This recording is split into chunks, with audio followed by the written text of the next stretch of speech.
of them. But anyway, I'm spilling my coffee.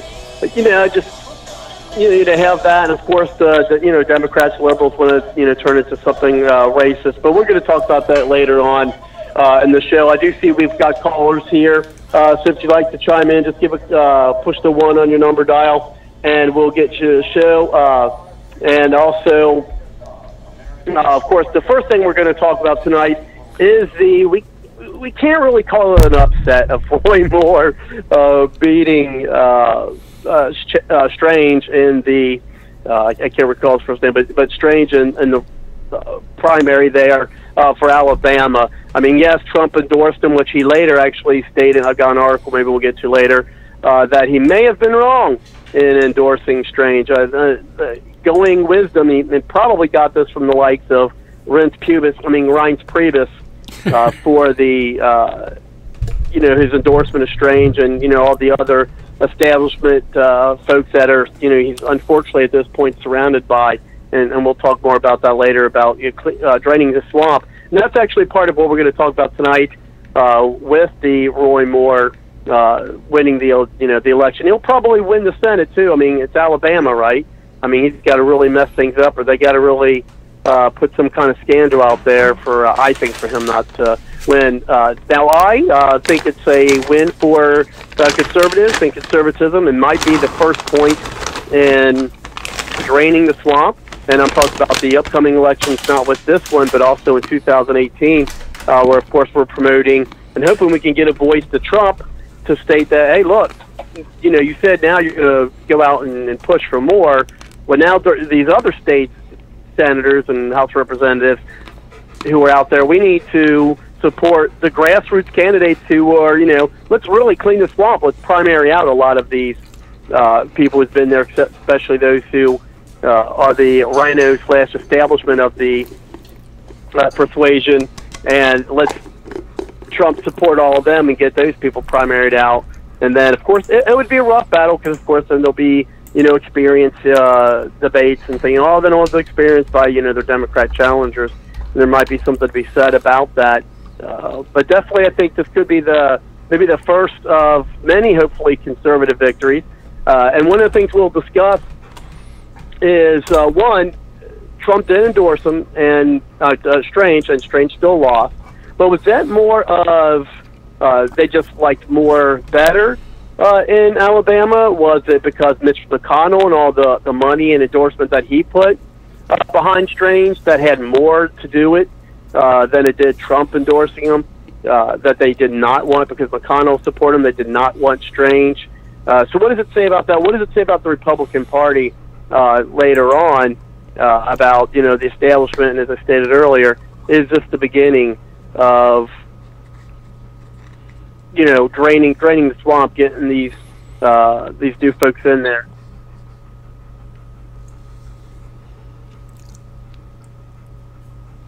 Okay.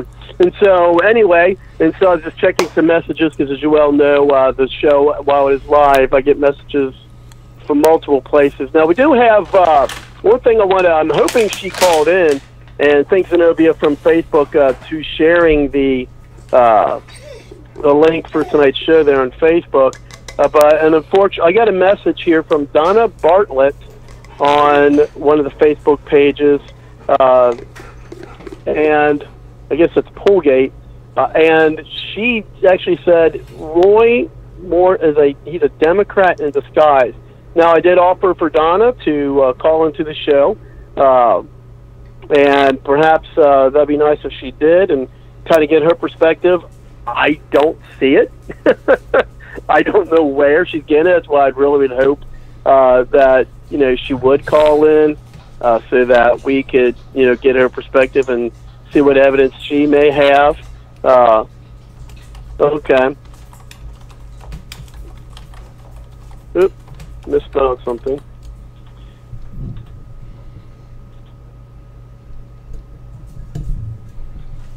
There we go. And so anyway, I like to get her perspective because maybe there is a.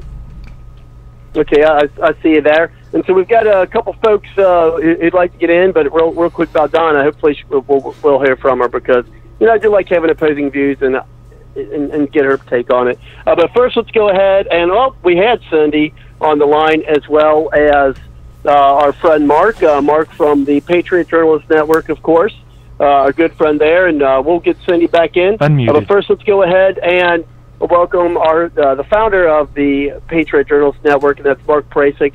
It's great to hear from you again, Mark. Welcome to the show. How are you tonight? It's been a long time, Robert. Good to hear your voice. Good to talk to you again. You too. It has been a long time. Hopefully it's not a big span of time again before we talk. Go ahead. So, I mean, I know you were a supporter of Moore, and I remember we talked about him back in 2012 and, what was going on with him removing those 10 Commandments and what happened after that. So there is some controversy surrounding them, which I'm sure is going to rear its ugly head in the election. Because it's Alabama, I don't think it's going to make much of a difference. But what's your thoughts on those? Well, he's a firebrand. Primary, of course. He's a firebrand, and in Alabama, they love Roy Moore. Now, outside of Alabama, or I should say in Washington, D.C., he's sort of problematic, and he does pick fights. That 10 Commandment thing, he could have done. He could still have the 10 Commandments in his courtroom, but he basically challenged them he didn't just put, a frame set of the 10 Commandments on the wall. He brought in a 10-ton monument made out of granite. So I think, he was kind of rattling the saber there, and he was picking a fight. But anyway, but in Alabama, they love him. Now, here's the funny thing. Between his little gigs as Chief Justice, he actually ran for governor and lost. And when I heard he was running for governor, I thought, I love Roy Moore, but he would be a single issue type candidate.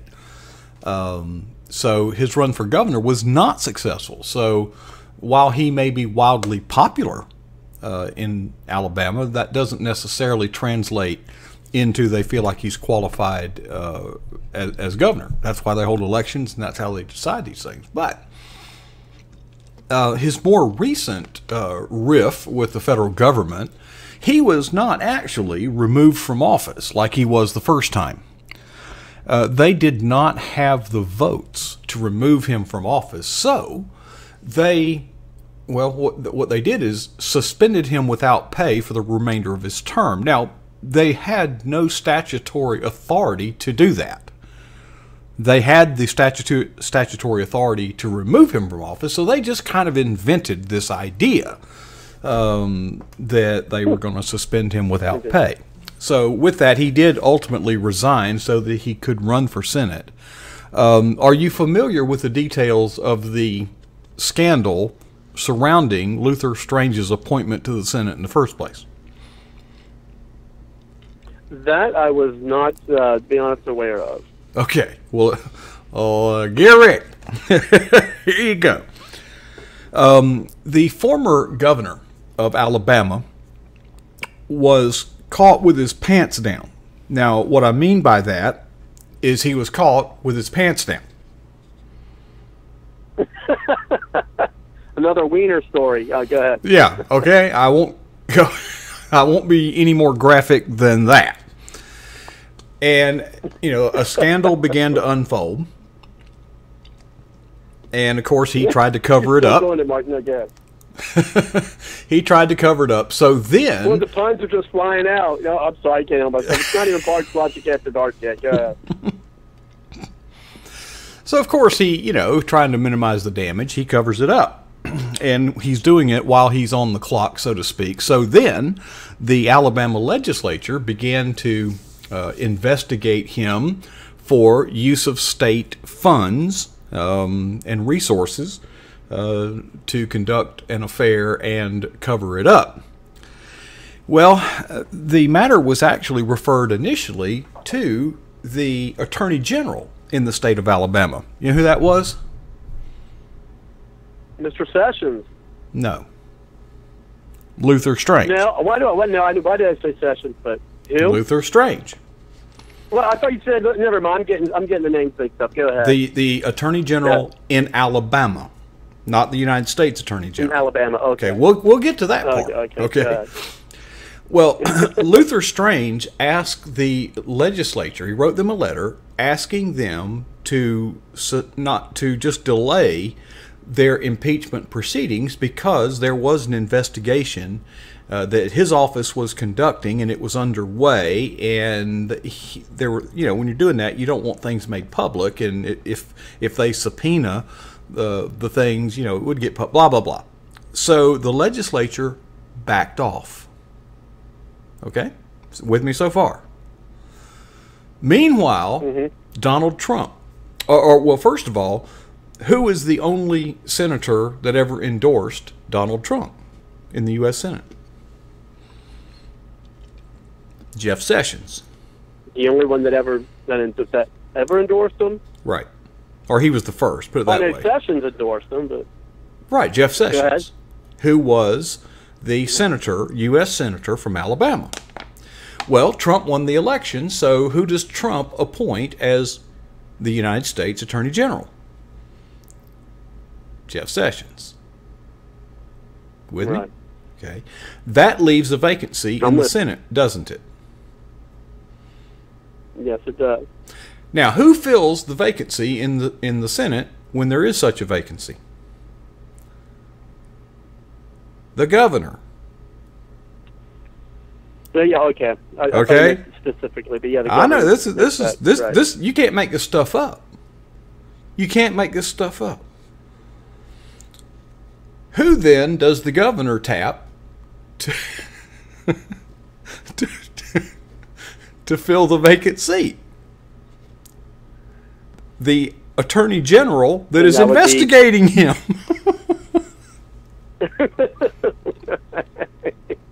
Oh my gosh. So there's how Strange landed in the Senate. But the plot continues because now there's a vacancy in the Alabama Attorney General's office. Who fills that vacancy? The governor. The governor fills it again. Okay. Is it somewhere the deputy AG fills it? But no. The governor fills vacancies in the Alabama Attorney General. So this would be akin to a student grading their own paper. So the governor appoints somebody who will take it easy on him, and the governor wound up making a plea deal. He pled to some misdemeanor campaign funds. So I don't know, and so that's the story. That's how Luther Strange. Wow, we're definitely going to have to listen to that again just to get all that. It's like a soap opera. You can't make this stuff up. Yeah, it sounds like it. So the people of Alabama, of course, you're not familiar with it, but the people of Alabama are very familiar with it because it dominated the news as it was happening. So, when Luther Strange comes to the people of Alabama, all they remember is the corruption that led to his appointment there in the first place. Luther Strange, the guy that asked the legislator to stop or suspend, anyway, delay the impeachment. It just looks real bad. It really does. Yeah. And then Trump endorses them. Now, what's that going to make Trump look like? I don't know. I don't know why Trump did that. Also Mitch McConnell's in the mix somewhere. I don't know, and I've talked to others, and they kind of feel like that Trump took some advice, and Oh yeah. But and I can't find the link. But did you ever get the article about Trump said I may have made a mistake? Yeah, I actually have that. I have the Breitbart article on that. Okay, so that's kind of the political landscape in Alabama. You've got a wildly popular firebrand, Roy Moore, running, and in opposition, you've got this guy with just a very long shadow. He's tall, so he casts a long shadow, and so the people of Alabama. Yeah, he's like 6'9" or something like that. Yeah, and so that's the situation, and the results were. I mean, I don't know what the final count was, but he was Roy Moore was ahead double digits. I mean, it was pretty insane. Wow. Yeah. That's just hilarious how that it worked out. And yeah, as I said earlier in the show, I said, and welcome Suzette to the chat there. Wow, yeah, that's something I didn't know, but yeah, I guess that the central for Alabama. But we'll see. I mean, I know some are concerned on whether he's really going to support Trump. I mean, he may just join the likes of when it comes to voting and stuff.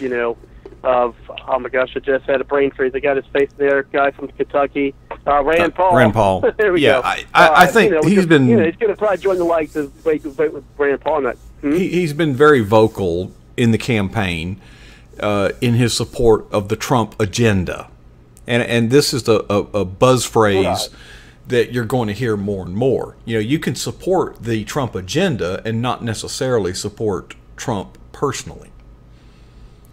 So that's the rhetoric that you're starting to hear, not only from Judge Moore but others in supporting the Sarah Palin used that in her speech during the rally the day before the election or whenever it was. But I've seen a snippet on that, but I didn't get to read the whole article on it. Yeah. So supporting the Trump agenda, and of course in the debate and in the campaign. Strange tried to use that endorsement and paint the voter into a corner, saying that if you don't vote for me, you're voting against Trump. Well, Judge Moore's not against Trump. He's very much, vocal about supporting the Trump agenda. But he is a constitutionalist, and he is a conservative and evangelical. So, I wouldn't swear my allegiance to anyone personally. I love Ted Cruz, but I wouldn't say, whatever you want to do, Ted, I'm for it. Well, no, let's see what it is. So I think it'll all work out. And Trump has publicly come out and said that he's going to support, whoever wins, basically. He's hedging his bets a little bit. He's good at that. Yeah, I mean, I'm pretty confident that Moore's going to beat whatever Democrat they put through. Don't you think? I cannot imagine a circumstance that would prevent a Moore victory at this point. I don't live in Alabama. I'm not that attuned to Alabama politics, but I live close enough there, and I've worked there, and I talk with a campaign. It's inconceivable to me that Alabama would elect a Democrat as their United States Senator. I don't know anything about Doug Jones. I don't know a thing about him. I know he's a Democrat. And I think that's all that matters. Yeah, I think that's all that matters. And I see Cindy like to get on the line. But first, a little, and we still play this here on the show, but a little blast from the past for you. Mark, I think you might enjoy this, and you'll recognize it pretty much as soon as you hear it, and then I'm going to get you on in, Cindy. You can give us your thoughts, of course. Say hi to Mark, but let's go ahead and you guys will recognize this too. You're not just listening to a show, you're part of the powerful voice of the conservative conversation on Blog Talk Radio. Nothing worthwhile has ever been accomplished without teamwork. PJNET invites you to help make a difference by adding your voice to the team grassroots conservatives working together to take our country back. To find out more, check out the PJNET hashtag and visit our website at patriotjournalist.com. Let PJNET add our muscle to your hustle. Remember that, Mark? And I tell you what, we've got a caller in here named John, where it might have even been last week or the week before that, where it was later into the show, but I was trying to play that clip, and I couldn't play it, and John, actually said it verbatim. I mean, word for word, he said that audio, and I may even, if he comes on, have him do it again tonight. I mean, it was dead on. I mean, he did not miss a word. I had that professionally it was done. Incredible. That's not my voice. That's a voiceover artist. Right. And the guy owed me some money. And I was having trouble getting it, so I said, "Here." There you go. Do this. I gave him a way out. What Don, he did. He did that word for word. It was awesome. That was good.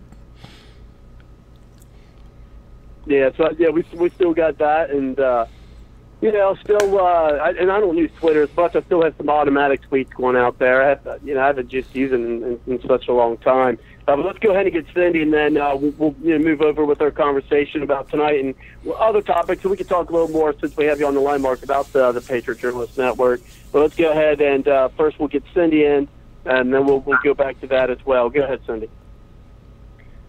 Hey, it's good to hear from you, Mark. Long time no see. Hey, it's good to hear familiar voices from the past. Well, as far as Judge Roy Moore is concerned, I've already had my celebration for today. We were at the hospital when the news came over the TV, and all of us in our room. Well, let's just say we acted like you shouldn't really act in a hospital. we were celebrating.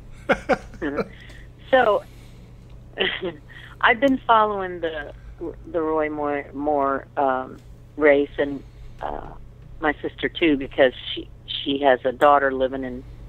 My niece lives in Alabama, and Ken Cuccinelli's got the Senate Conservatives thing. He he's pretty good at giving the details and the information that other news organizations don't give. So I've been following his stuff. But anyway, I was glad to hear it. I think Roy Moore is going to do a great job, and I think it was Robert just a little while ago that said something like it doesn't really matter that it's the Senate, or somebody said it doesn't matter that it's the Senate from Alabama. It doesn't matter where you're from. A Senate vote is a Senate vote. So. Well, Cindy, I think in this case there's a whole lot. From Alabama, he's pretty much a shoo-in. Go ahead. Oh, okay. I guess I didn't understand. Well, we're waiting, and I can't wait. I just really got back in the saddle.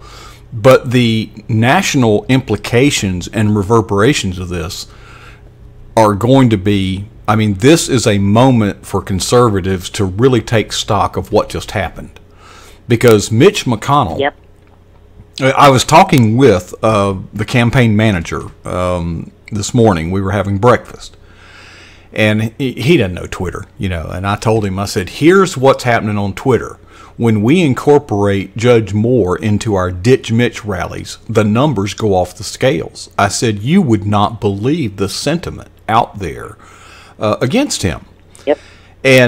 And there is the drain the swamp mentality it's been there, but Donald Trump iconized it, and now it's a moniker.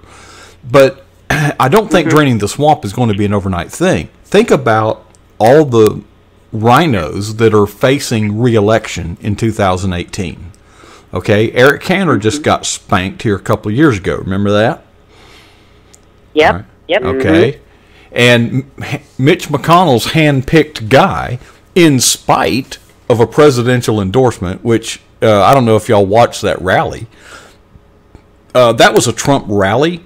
Strange was kind of the excuse to show up in town. Trump talked a lot about, what Trump talks the most about. And then from time to time he'd say, yeah, I'm a good friend of Luther. Y'all need to vote for him. But 90% of the speech in that rally from Trump was not about Luther Strange. But the NFL, really, I think like 90 minutes of it or something, or 45 of the 90 minutes or something like that, where it's about the NFL. Mm-hmm. So as soon as the race was decided, Judge Moore, in his victory speech, had already heard from Ted Cruz, Rand Paul, and Mike Lee. They called him, and Donald Trump. So this can be big, folks. Because you've got to be. Mitch McConnell woke up with a migraine, I'm sure. I know he didn't wake up with a migraine. He never went to sleep. Okay. I hope so. Well, he needs to. But imagine what could happen if this pattern, if this trend catches on to where rhinos got to go, we can make some changes. Slogan. Rhinos got to go. That's a hashtag. Yep. We'll have to make that a hashtag. There you go. So that's the national you implications, see, and that's why PJNet got involved. We don't Right. normally get involved in state affairs, or not in a big way, but we're all in. Yeah. Well, that's the thing.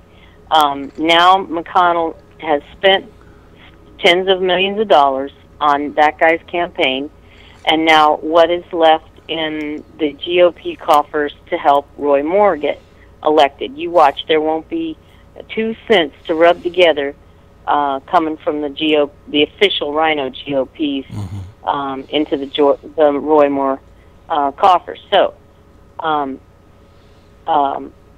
Mitch McConnell needs to think to himself, okay, maybe it's not so smart that I get involved in these local Senate races and House races. Maybe I better sit back and let someone else, because now the conservatives are saying to themselves, okay, McConnell is endorsing this guy, so he's the guy I'm not going to vote for. And if this happens in all those other states where rhinos are trying to get reelected, they don't have a prayer. So McConnell you may see him back off and not actually, get involved, that involved.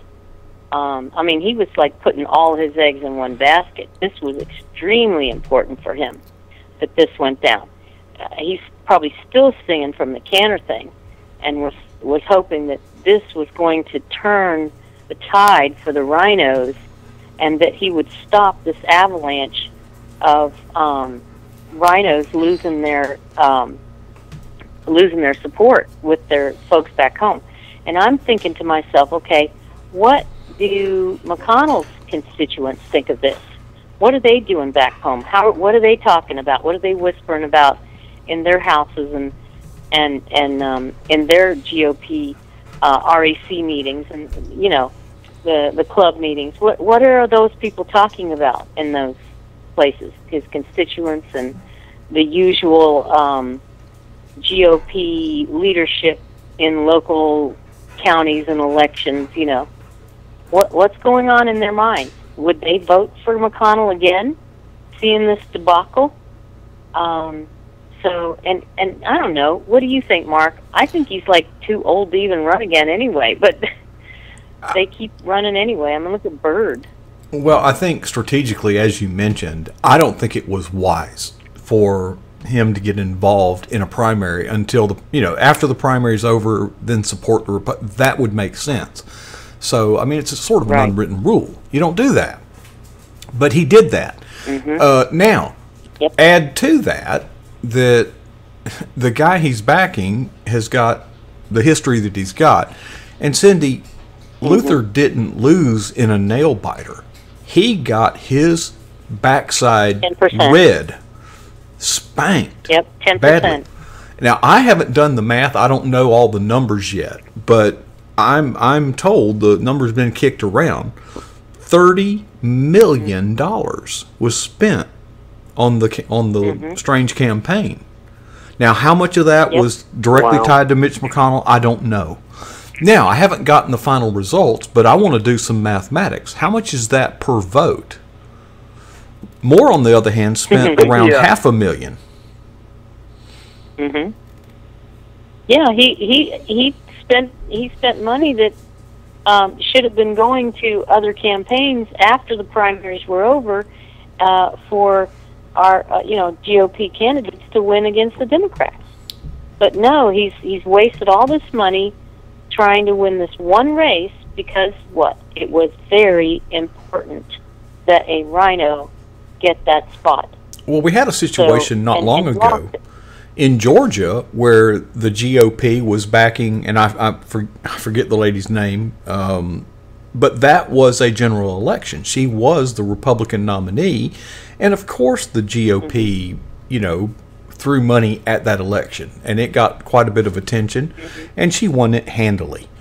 But here we have not not a general election, but a primary, and the GOP backs somebody who doesn't win at all and loses by double digits. I mean, this looks real bad.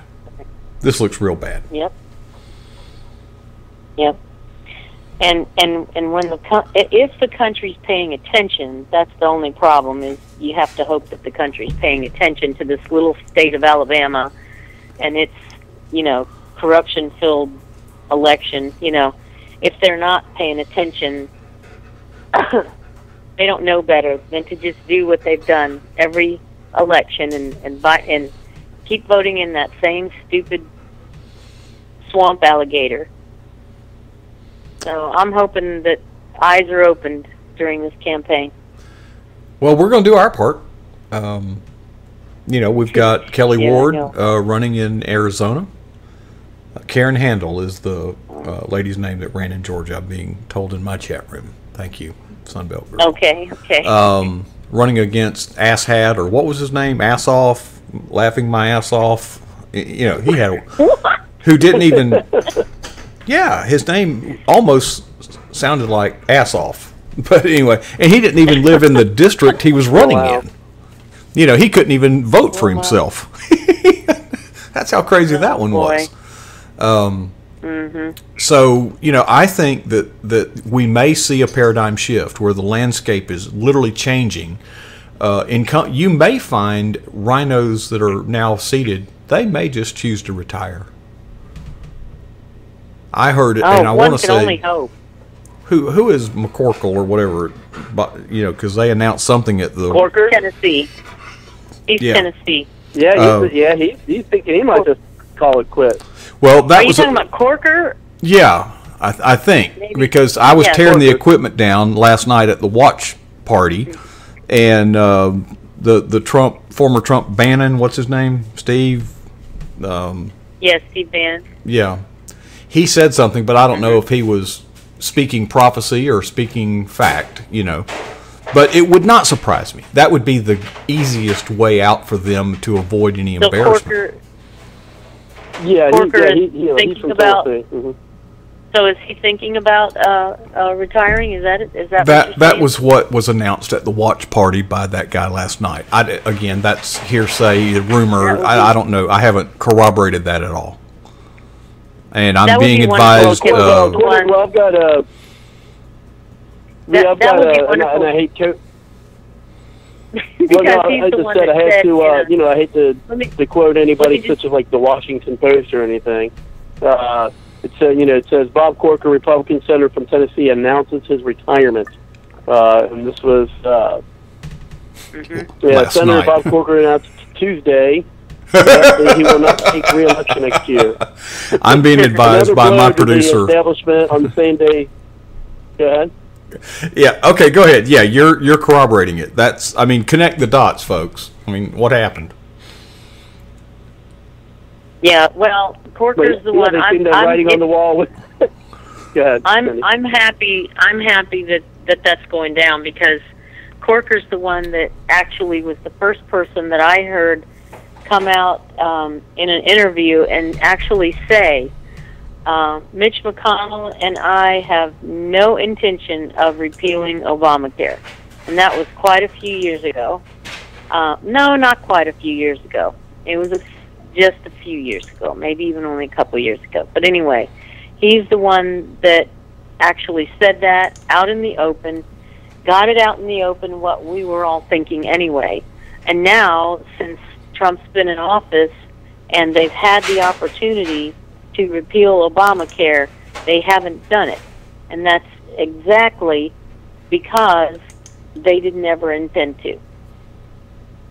So I'm glad Corker is gone, and I hope some more of them do the same thing.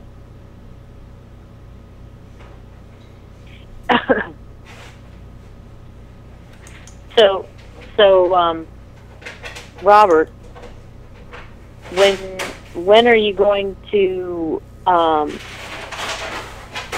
You need to give me a chance. What's that? Robert? What are you doing?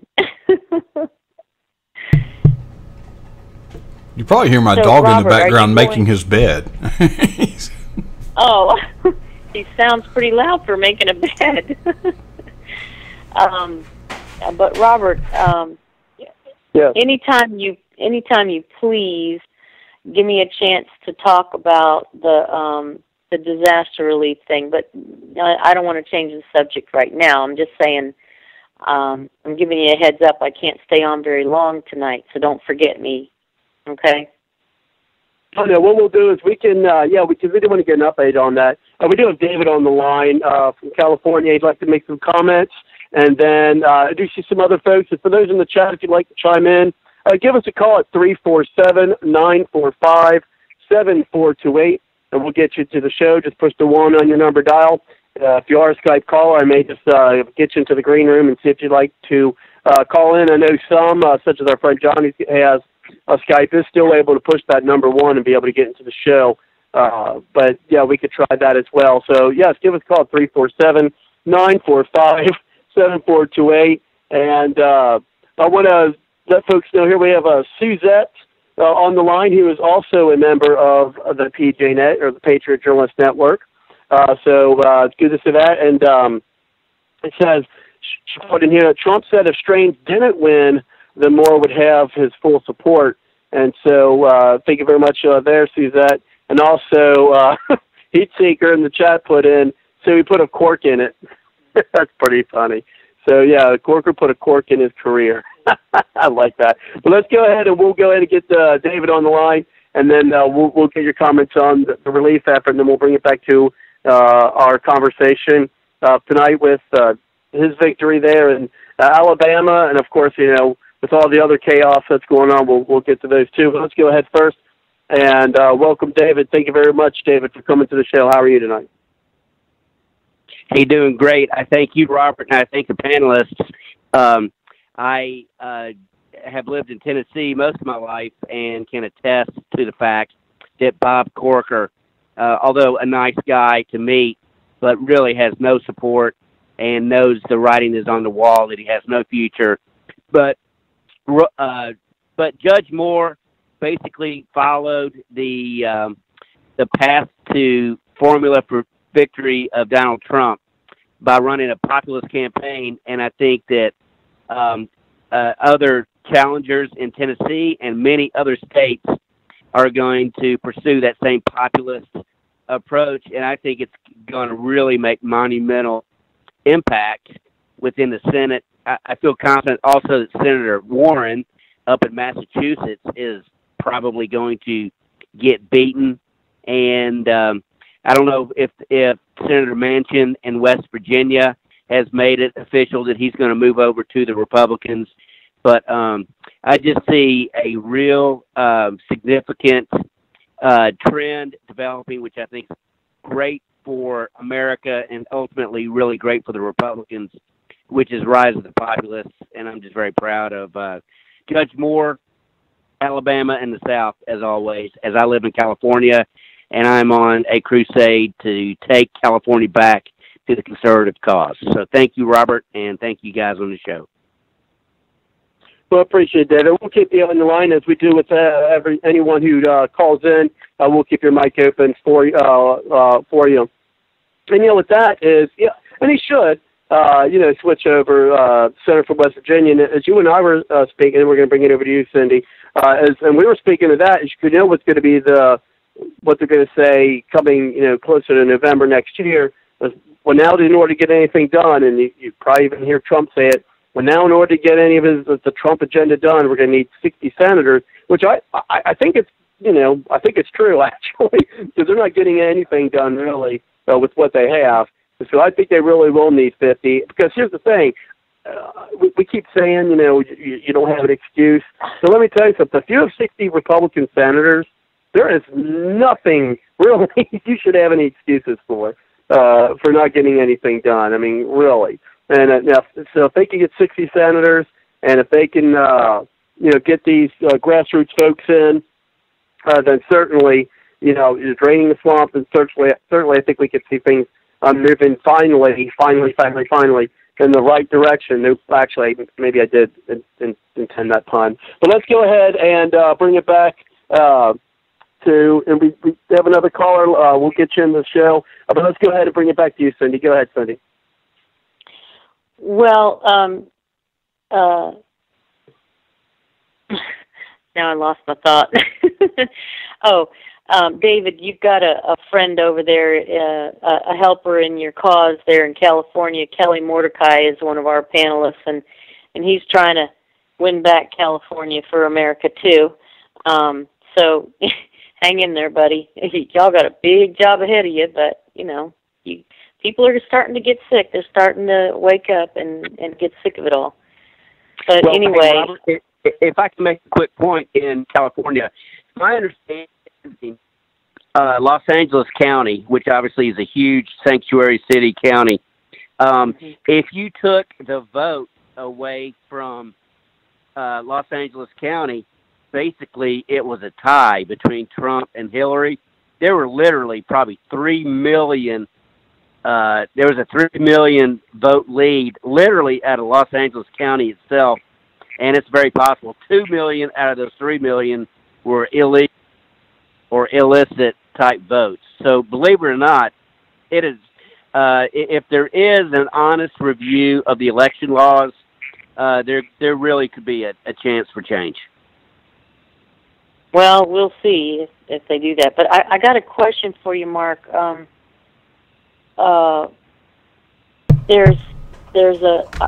heard today on the news that after today's or yesterday's vote on the Obamacare, after that failed, they said that now the next time they revisit that, they won't be able to use just the majority. They're going to have a supermajority.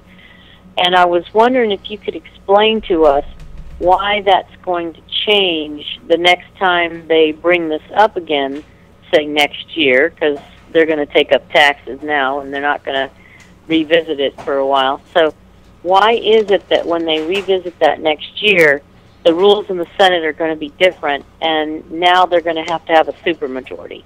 Can you explain that? The short answer is I don't know. I've been on the road. I can speculate. Yeah. Look, Senate Mitch McConnell runs the Senate, and if Mitch McConnell wanted to do something, he could probably do it. But if you put it in context, look, they don't want to do it. If they wanted to do it, they would do it. Right. So, right. This is kind of a sideshow sounding thing to me. It makes for interesting conversation, but they voted over and over and over to repeal it until we have a president that would have signed it, and then they won't repeal it. So that's what we're up against, and I think we just need to change the personnel. Yeah. Well,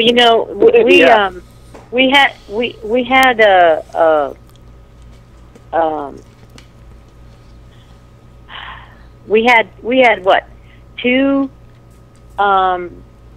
presentations in the House and a couple more in the Senate that they voted on, repealing and replacing Obamacare legislation that they voted on, and out of all of those, none of them were put forward by a true conservative. They were all rhino programs. They were all rhino bills. And so the conservatives weren't going to vote yes on those because the people gave a mandate to Trump. They gave a mandate to several of those senators to get rid of Obamacare altogether. And they're not doing that, and so those people are not voting for that. So I am personally glad that the votes that they have brought up so far have failed, because what we would have gotten is just Obamacare 201, and the fact is, no matter what they do with Obamacare, if they keep it, it's going to implode, and then they're going to try to go with a single-payer system because they're going to say, oh, you have to, because now we don't have a health care system. So I don't mean a system, I mean a health care providers, the insurance providers. So anyway, what the heck? So anyway, I'm glad they failed, but I'm very disappointed that McConnell and what's his name over in the House, the Speaker of the House, did not allow Paul Ryan. Paul Ryan did not allow any of the conservative plans like Rand Paul's. So I tell you, and I hope that the fact that they did not get rid of Obamacare, I hope that is part of why those rhinos will not make it into the Senate again.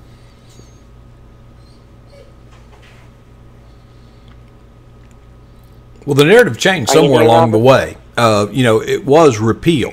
Then it became repeal and replace. And as far as I'm concerned, the whole enterprise is unconstitutional. The government is not authorized to engage in this enterprise. So, so I don't care what they replace it with. I'm against it because it's unconstitutional from get-go. And we need to come up with a solution. The states that if they want to implement some sort of health care system, let the states do that. Let the people take care. The states that want to do that, and if they do a great job of it, everybody will move to that state. To get health care. Well, it was proof positive that while Obama was still president, the House repealed the health care bill several times. They had to vote. He just vetoed and vetoed and vetoed. It's so transparent of them to now. We always said this before, but now it's completely transparent and open. We know what they're doing. They pass things that they know the people are going to like, knowing that the president is going to veto it. And they do it so that they can, get brownie points with the constituents back home and make them think that they're true conservatives, so that when they get to their next election, they can say, well, I voted to repeal Obamacare. But now, this 2018 election, they will not be able to run on that. They cannot say, I voted to repeal Obamacare, because they didn't. They voted to repeal and replace and fix it up a little bit and put our GOP fingerprints on it, so when it implodes, it's our fault. Right. Exactly. The whole shenanigan is, I don't know. People just better wake up and start figuring out what's going on. Well, they asked for it, that when they said, well, Christians don't need to apply, Christians are too narrow-minded to be in the Senate or the House, especially in the presidency. You can't put one in there. Never a pastor in the White House. That's ridiculous. Well, then what you're going to get is corruption. So that's that. Speaking of speaking of Paul Ryan, he was on Hannity tonight, and Carolyn here in the chat was saying that that he was, I guess, was talking about the Obamacare not going through, and of course he blamed the Senate for it not passing. Of course, not the House. Right. But maybe if the House put up a better bill, that the conservatives could really some real change. I think it was Rand Paul was saying that I just can't vote for Obama light. Now, with what you said, anything would be anything better. Even Obama light, I guess, would be Obamacare light would be better than Obamacare. Well, strategically, you can say we'll take this for now and we'll go for more later. Take it apart piece by piece. I get it. That's the narrative, but I'm kind of like Rand Paul. It's unconstitutional. So you got to get rid of it. It's like the Department of Education. It's unconstitutional from get-go. Shouldn't exist. Yep. So we can have all the health care discussions in the state of, and then fill in the blank of whatever state, because it's not among the enumerated powers of the, there's 18 enumerated powers in the 10th Amendment. Health care isn't one of them. That means it belongs to the states. and the people. Yeah. Well, let me ask you, do you think that Trump could have done more to get them to repeal it? It seems to me he's been kind of quiet on the subject and hasn't used the bully pulpit to force their hand and to repeal. I mean, he could have used his Twitter account. He could have used speeches to the Congress. I mean, there's a lot of things you can do. He can even call a press conference and say, you know, I want you to repeal that. I ran on it. The people voted for me. They said they wanted it repealed. Now repeal it. Well, but he was trying to put together the replacement plan. So the narrative changed. On the campaign trail, it was repeal. After the election, it was repeal and replace. And so I'm not playing. Right. I don't dance unless I hear music. Well, but what I'm saying is, why did he leave his original repeal message and leave his mandate behind? Why did he log on to this replace business when he could have gotten it done? He could have gotten it repealed if he'd put enough pressure on the Congress. You know what I'm saying? I cannot answer that in a respectful way, so I will remain silent. All right. Well, neither can I. And the two things together, or actually there's several things together that he's done now recently, you know, endorsing Luther Strange, not following through on the repeal of the health care. And there was something else we discussed the last time I was on the show, Robert, that he had done. Oh, what did he do? Well, here's what I like about Judge Moore. He's a man, and Judge Moore's not the only one, but he's guided by principles. When he says something, you can pretty well take it to the bank. I don't know of him to be one to reverse and flip-flop at all. He digs in, doubles down, and even if it cost him his job. I remember very clearly that, right, and but yeah, we'll show you the tax returns after the election. Yeah. And we've got we've got go ahead, and then we've got a number of folks who'd like to get on, and also on the show. And for those out there, let me go ahead and get to the chat. For those who'd like to call in, 347-945-7428. Suzette, I should say, pointed out Graham Cassidy bill allowed for states to decide, I guess, for themselves what they wanted to do for the health care coverage, basically turning power back to the states that Obama took away. Trump has tried shaming and meeting with them and having dinner. Last bill Trump negotiated with naysayers. They agreed to face his face vote yes, then the opposite. Okay, sounds good. We've got some other callers coming in, and we'll bring everyone around in our roundtable discussion, of course. And then one of the things, this is kind of what Slycatch here would say, our elected representatives are self-serving SOBs. Didn't Trump just call people SOBs not so long ago?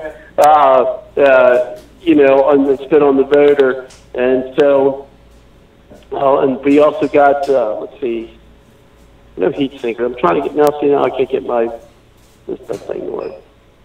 Anyway, yeah, and I'll check out that link heat sinker in a little bit. And I appreciate you sending that. And another way you could send messages to me as well, that would last longer as well, is go ahead and you can contact me from going to the Bard's Logic Political Talk website and go to the contact portal at www.bardslogicpoliticaltalk.com, and then you can send me a message, and that's a great place to send me links as well. So that goes in.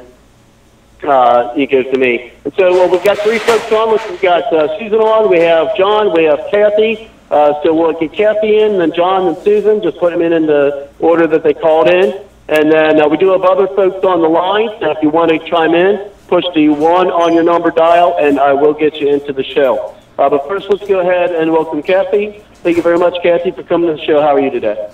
Hey, Robert. I'm doing great. Thanks for having me on for a minute. Oh, you're welcome. What do you got going on? Well, you know what? before I tell you what's going on, and you kind of know, I want to comment, and I probably shouldn't because I didn't hear much of it. This situation with Trump supporting Strange and more, I sit back and watch. I don't want to be fair weather friends with Trump because Trump's extremely brilliant, and he has to play a lot of what I call twister in what he's doing to get through the swamp. And I know firsthand by the 2 or 3 major issues that we're fighting through that swamp goes all the way to hell. It really does. So when I saw Sarah Palin come out and Bannon come out and Herman Cain come out in support of Moore, and they're saying we're not going against Trump, we're helping Trump, it was almost like it was arranged that way. And Trump is now 100% supporting Moore. So don't be too hard on Trump on that one. I don't know what the behind the scenes was, but he is supporting Moore 100%. And with Palin coming in, I think she was, and Bannon, they wouldn't do anything against Trump. So having said that, that's my own opinion. Robert, as you know, and this is getting off into a totally different topic, we have a situation going on, and I don't know how many people are aware, that the Senate Intel Committee had a meeting. They're bringing in Facebook, Twitter, and Google to debrief them, and evidently there is a hearing coming up November 1st, and it goes to the Senate House Committee, I believe it is. But anyway, today and then tomorrow behind closed doors, they will be talking to the Twitter executives, and they're asking these social media giants, it's like a big major setup, social media giants, how Russia could use social media to collude and mess with the election. What we did is seize the moment. And seizing the moment means a few of us, and a very few of us can do it, called all 8 of the GOP senators that are on the Senate Intel Committee, and to let them know exactly how bad it is with Twitter. And I know that the other social media giants are horrible, but Twitter, we've got so much experience with and research on Twitter, they are so much worse. So what I wanted to bring up is ask your listeners to, again, go to our Tea Party FireAnt.net website, and there's 2 things there I wanted to take a glance at. One is the letter we sent to President Trump that was hand-delivered to Trump, also sent to, certified letters, also sent to Attorney General Jeff Sessions, House Rep Jim Jordan, both lawyers at Twitter, and Twitter's quote-unquote safety person, Del Harvey. So that letter and screenshots are on there letting them know what's going on within Twitter. Then, as of yesterday, we put up a page that people can go to. It's called Questions Congress Needs to Ask Twitter. That is for this debriefing, the supposed debriefing. So we put that on there, and we started Facebooking, emailing, and especially calling those Senate. There's a lot of background noise somewhere. If we can, keep that at a minimum. I don't know which mic that's coming from, but we got some background stuff going on. Go ahead. Okay. Anyway, if they'll go to TeaPartyFinance.net and look at the questions Senate must ask Twitter, that gives them a lot of background and on what was going on. Plus, and a couple of weeks ago, I got to meet Judge Janine. So it's got my picture on there with Judge Janine. She also now has all of that information. So hopefully she's going to look at that, and I'd like to get some coverage on it. It needs to be. But in any event, I was pleasantly surprised at the interest that the Senate offices had and all the information we have regarding the liberal, leftist, Trump-hating Twitter executives and lawyers and safety department, because what they did to us, as you know, as far as shutting our group down and allowing their leftist people to attack us, and my Twitter account is 100% shadow banned. So if you look at my Twitter account right now, it is primarily going after their lawyers, saying, hey, you've been apprised of all of this, my account's still shadow banned, you're still letting your people attack me, and you're keeping us from functioning. So all of this has to be brought out into the open, and they're not just doing it to our group because of political retribution, and it is, for getting the Benghazi Select Committee co-sponsors, or the majority of them. But now they won't let us function at all, and I can't promote the movie, I can't do anything out there.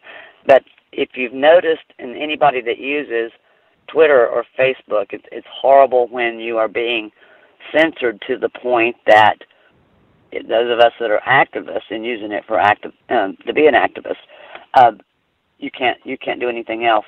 So what they're doing is they are shadow banning Twitter, especially shadow banning all the people that say anything that doesn't fit their agenda, and that means supporting Trump, supporting the conservative causes, the House reps, the senators, and they can literally affect the midterm elections, and they can certainly affect the 2020 elections, and would not allow Donald Trump to win again.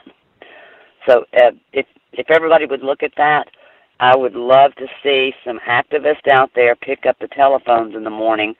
If you go to the website, to that link, at the bottom of the page is a list of those 7 or 8 senators with their phone numbers, Facebook pages, Twitter handles. But pick up the phone. They don't bite. Matter of fact, and tell them how concerned you are about what Twitter and these liberals are doing to silence the conservative voices out there, and the conservative Christian voices and Trump supporters that can actually change what is going to happen in the next elections. Is there anybody out there that has noticed being censored at all, or shut down to where they can't be seen or do anything? Kathy, I've noticed that all the people that I used to, when we were supporting the Gingrich campaign, and I look at all those people that used to have, like, they would make a comment, they would have a status update, they would show a meme or a picture or something, and you would see hundreds of responses and made comments and things like that. Now I can go to some of those people and they've got 10 comments or 20 likes or 5 likes. I told you to say if they're getting 10, they're doing great. Yeah, I'm telling you, I think they are.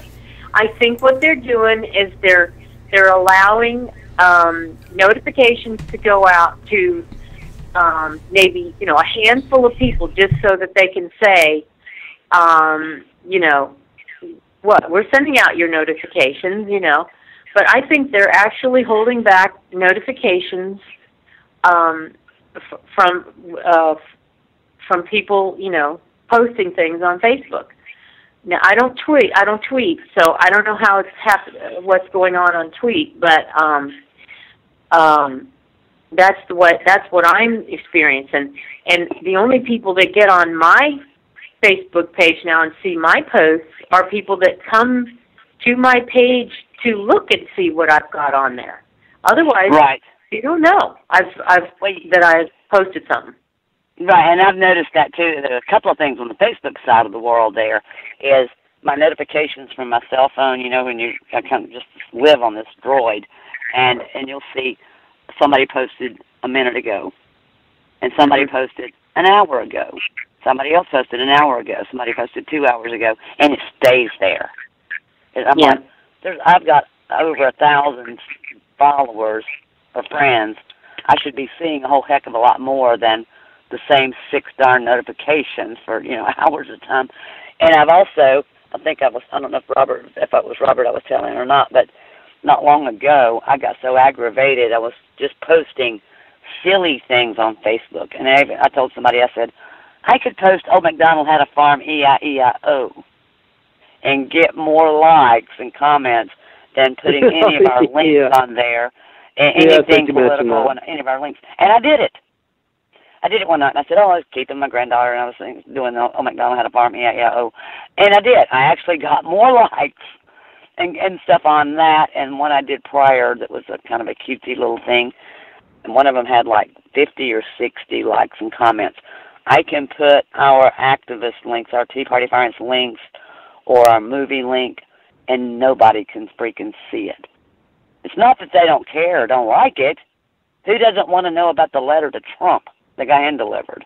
Who doesn't want to see the picture of Judge Jeanine and what we gave her? Nobody's interested in that at all.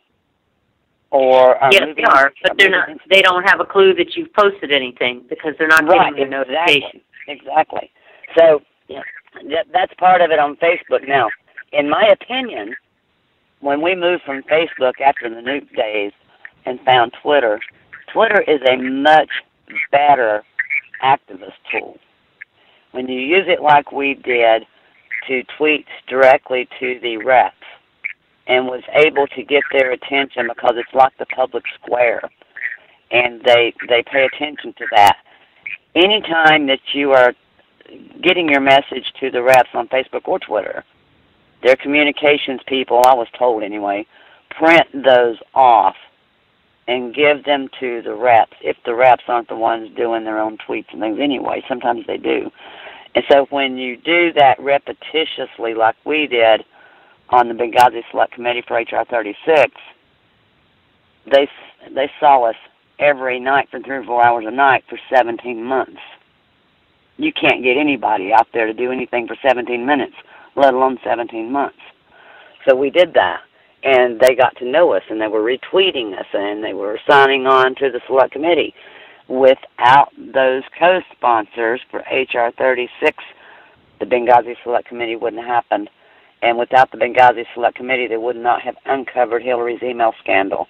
And without Hillary's email scandal and Comey coming out, and Hillary said it herself, and it's quoted on her page, in her campaign person, had Comey not come out on October the 28th, again, to reopen that for whatever reason he did, that's what she says, and so did Alan West and Craig Gowdy, cost her the other votes for the election.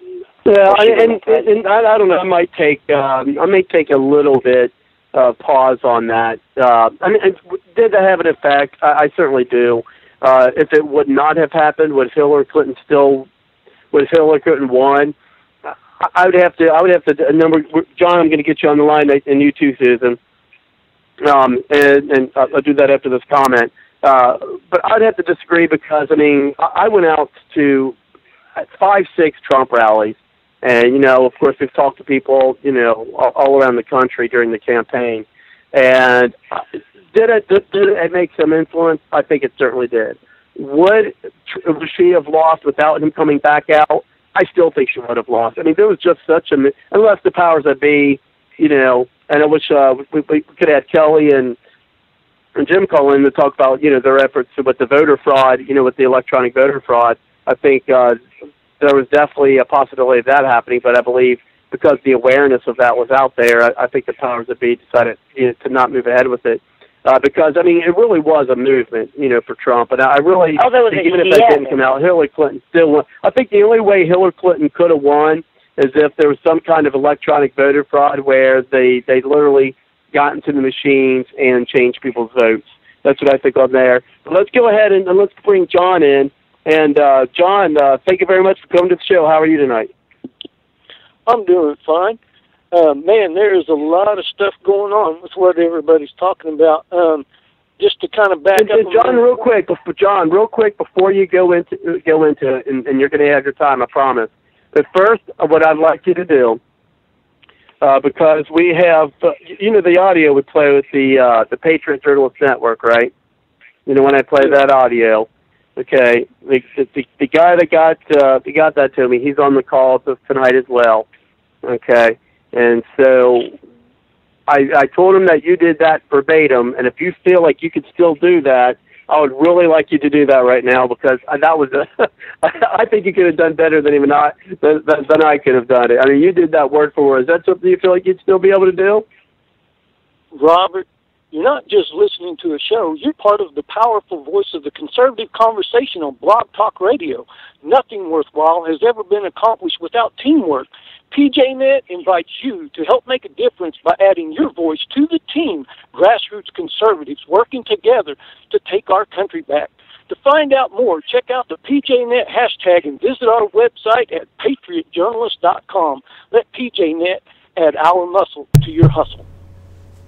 That is awesome. There you go, John. And Mark, you think, like to go ahead, Mark. Can you do it backwards? I used to do the Budweiser thing backwards, but I was drunk at the time. Hey, it's tough enough to do it forward. Yeah, but you did a great job even the first night. He surprised me, and he surprised me with it as well. He did. He surprised me. I mean, because I couldn't get it going, and then he just it just went off and just did it, and it was pretty impressive. Impressive. So, Thank you, sir. I was definitely impressed by that, John. Robert, I think it was go ahead with your thoughts for tonight. I think it was because you were in an emergency situation and you couldn't get it worked that it just transpired inside of me to try to stand in the gap and help you out. So I appreciate it. I hope your normal recording works most of the time, because my nerves go. I can get jittery and stuff trying to keep it, because I want to do it perfect. And it's very. You did it perfect. I can't do it perfect because the guy who did it is perfect. I'm not. I'm just a stand-in pinch hitter whenever you need me in an emergency. Well, I appreciate it, John. But yeah, I mean, you really came through on that night. So, I mean, as I said, it was verbatim, word for word, and we were able to get it tonight, the show. But go ahead. What's your thoughts on this evening's topics? Well, I did want to kind of back up a moment and touch on I think a part of what I think Kathy was just saying reflects back at what Cindy was asking about, and why Trump changed from repeal ACA to repeal and replace. It seems like once he got into office, all these people in the elitist and Washington establishment group surrounded him so much, and then he realized how many people there are in America that they believe that the government owes it to them. That he felt, well, from a political standpoint, and for not getting too many people riled up and rioting and acting like Ferguson and Baltimore and burning down the buildings and stuff, he needed to figure out how to make a replacement. So therefore he decided, well, just to make sure we don't burn down any buildings and stuff, because so many of these people expect to have their health care now that we better go ahead and try to find a replace too. So he just added it. That's my 2 cents on that particular thing. And I think there's some validity to that, because you got to be careful. People in America, once they get these entitlements, just like Mark was saying, it's unconstitutional. There is not an enumerated power that gives them that right to do that whatsoever. It's just like the Social Security, Medicare and Medicaid. They're totally unconstitutional. But at the same time, we got tons of people that get used to these handouts, and if you start trying to claw back those handouts, they're going to start throwing a hissy fit and burning down the house, because they just don't understand our founding and why the Declaration of Independence and the Constitution exists there. So they figure, hey, they can use the government as a weapon to get what they want, and it's their piggy bank. They get to use the piggy bank to, basically fund anything that they want, their pet projects, but the rest of us can't unless we have some kind of special accomplice connection and colluding with the people who are in the positions of power who manipulate the levers. Now, one other thing in response, or kind of in reflection to what Kathy was talking about, now they're having meetings too. If you go, I like C-SPAN. C-SPAN doesn't give you any commercials, and I can listen to these people do their dog and pony show right there on the screen, and hear it from the horse's mouth, so to speak, even though you know it's just some kind of marionette puppet dramatization, because they're never going to tell you the truth about what they're really doing. So you got to take what you hear in C-SPAN and then dig in deeper.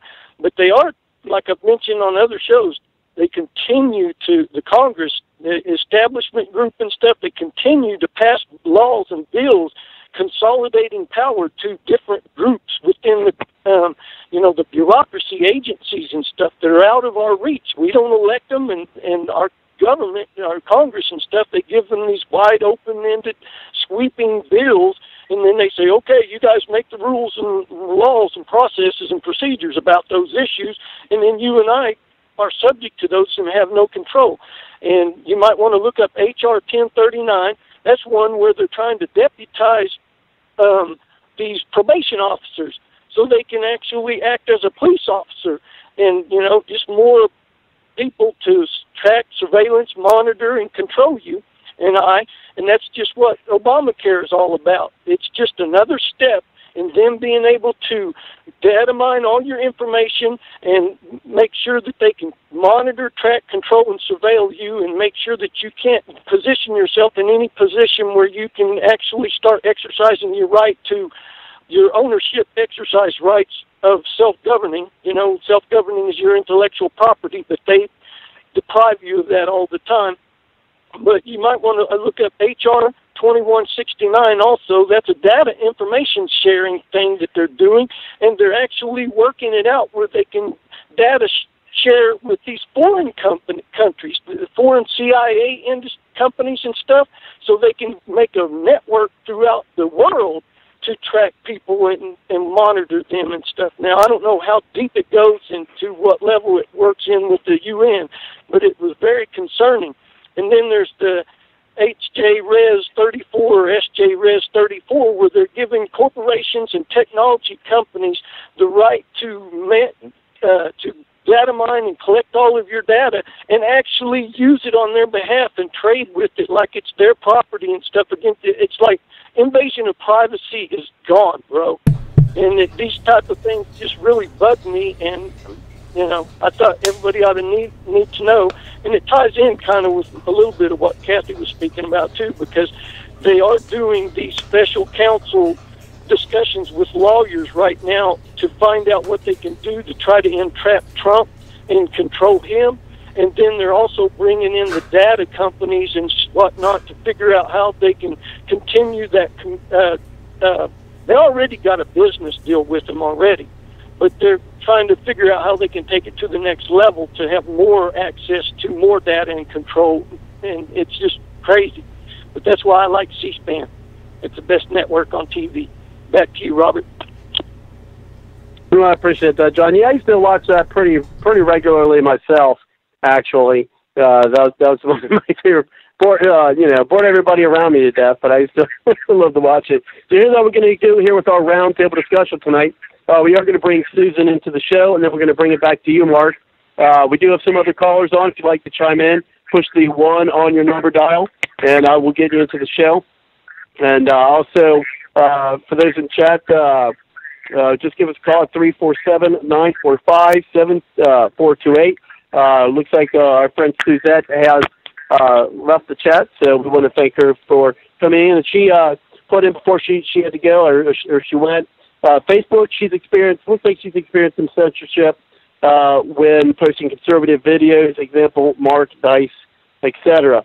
So it looks like she's had some problems there too. Not so much with Twitter, but she has with Facebook.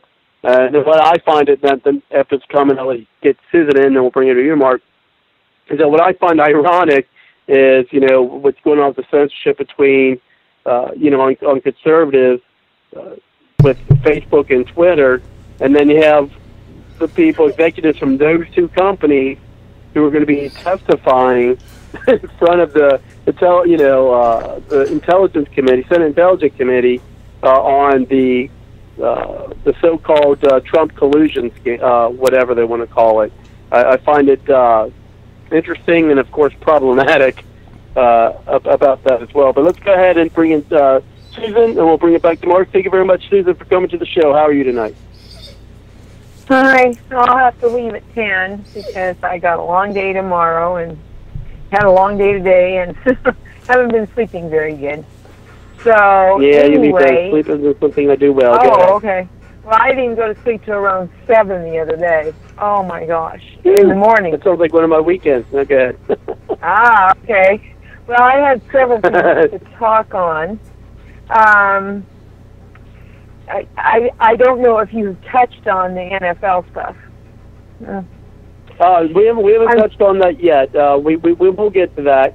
We got plenty of time. We still on. It's about an hour and a half left of the show. Half the show left. So go ahead. But I know if you got to go, it's fine for you to mention it. Go ahead. Okay. Well, I wanted to read you something, and I may have to do a blog on World War I because it really wasn't necessary. But we had a president named Wilson, and he not only declared war on Germany, but also on our U.S. Constitution and free speech. He arrested and jailed Americans for merely speaking against the war or opposing his policies. So listen well, because if you don't allow the rights of the First Amendment to reign, then somehow, in some way, yours will be taken away also. No matter if it's stupid and unpopular, it must be allowed. I'm just saying. Now, I don't like how they're acting. You betcha I don't. However, if I don't defend their right to do it, even if I don't have to buy the product or watch them anymore, because I object to it, I have to defend their right to do it because it is a peaceful protest. And we don't want a President Wilson, President Trump, doing this to our people, because they're speaking out, as long as they're not rioting or doing anything offensive that way, breaking cars and doing stuff in the streets and destroying property, we have to allow it. Now, I've got a picture that I loaded in here in my group. Remember Tim Tebow took a knee after touchdowns in the NFL, and the players flipped out? Yeah, that's kind of a double thing because now people are flipping out. They should have not thinking about Tim Tebow if they were going to do this themselves, because he stood for the anthem. So there is the hypocrisy abound. Go ahead. Yes, it does. I agree with you. That's horrible that they did that. And I'm going to touch on Hillary. I have never heard. She might like that, No, go ahead. Go ahead. She got rid of Bernie and cheated. She's still gloating over beating Bernie by nearly 4 million votes, but she cheated on him. She cheated him out of a whole bunch of votes. He would have won if she hadn't threatened and cheated and all that. She's saying women caused it because their husbands, they followed what their husbands ordered them to do, which is to vote for Trump. Oh, white women caused it, and Biden caused it. Her own husband caused it. I have never seen anyone come up with so many excuses in my life. She's just not going to take any blame for herself. Nothing. The Russians did it. This one did it. That one did it. Caused her all these problems. It amazes me how her imagination just rolls along and no one says, this woman's crazy in the head. I mean, seriously, I've never...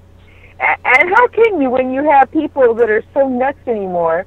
Because personhood is demanded for the Colorado River now. They want to make it into personhood, the river. The next, you can bet your bottom dollar that someone will marry the river because you're personhood. Okay, I mean, if you want to protect it so it doesn't get polluted or damaged, okay, fine. But personhood, seriously? And these people, which is also ironic because they want to give personhood to a river, but they don't want to give personhood to a fetus. That doesn't make sense. Well, I never said it made sense. That's what I said. They're nuts and they're voting, and this is why we're askew in this world. And as for Judge Moore, I've been posting stuff. I don't know if you noticed it in the group, but, sign petitions or call and support him, send money, anybody who has it extra, share this. I've been supporting him all the way along by posting stuff, in here. So, and I'm really glad that, Mitch McConnell is going to back the Democratic candidate. He is. Even if it's a veiled support, I'm sure he'll go in that booth and vote for him. So, for the Democrat guy. So, he's going to have a lot more on his plate and they'll have to come out and support him in some way, shape, or form. They won't have a choice, because if he gets in there, McConnell is going to be in trouble, because Moore isn't going to put up with his shenanigans. So, so you were talking about Judge Moore, yeah. So we have to share stuff in groups. We have to share stuff in groups or make comments, and so other people can share it about what he does and what he's done and all that. He's a good man, So, and that gentleman that said he's having trouble on Facebook, was it? That they're only showing his funny stuff, E-I-E-I-O? Yeah, that was Kathy. Oh, Kathy. Okay, I'm sorry. You've had a couple men on too. I apologize. No, it's okay. We run the gamut here, Susan. Excuse me. When you post it on your own timeline, they really nail you.